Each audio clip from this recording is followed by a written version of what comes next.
guys, welcome back to Arts and Casts. Today I've decided to do a funky little project to try and finish in some patches that I have on my board. I've been having a lot of luck off of places like Facebook Marketplace to try and give them a new life. I have a bunch of these square mirrors. I'm going to take about 3 of them today, and I have a couple designs that I'll show you. I have this flower design, joint one, and this Barbie weed one.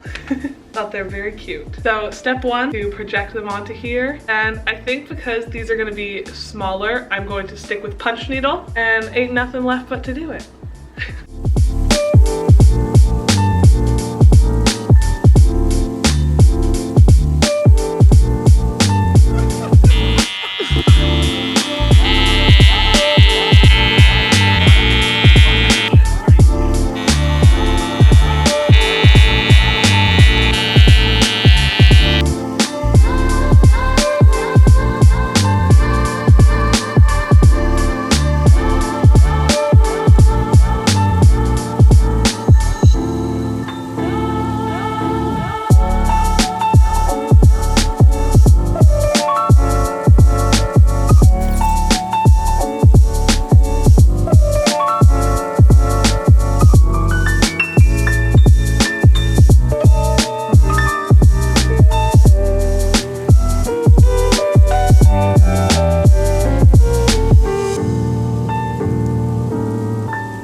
I have all my doobies cut out with the backings on. It's time to do it!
We are done. The mirrors are complete. I did have some technical issues with my last videos. I lost a bunch of footage of me shearing and trimming up my pieces. So this video is going to be extra short, but I refuse to let it stop me from getting this done. So the mirrors are complete and there's nothing left but to show you. First up is probably my fave, the joint mirror. Love her. She is glorious. Next, we have this gorgeous, it's giving me pastel fairy. We love her too. And then last but not least, we have the one that took the most amount of my time with the shearing up. Are you kidding me? She's incredible. Oh. But yeah, overall I used Gorilla Glue to get these down, and I'm really happy with how they all turned out. And they're on there, they're lightweight, and we love them. I'm sorry this video wasn't the longest with my footage because I failed, but I'm really happy with how this turned out, and at least I got a video out there. So until next time, peace.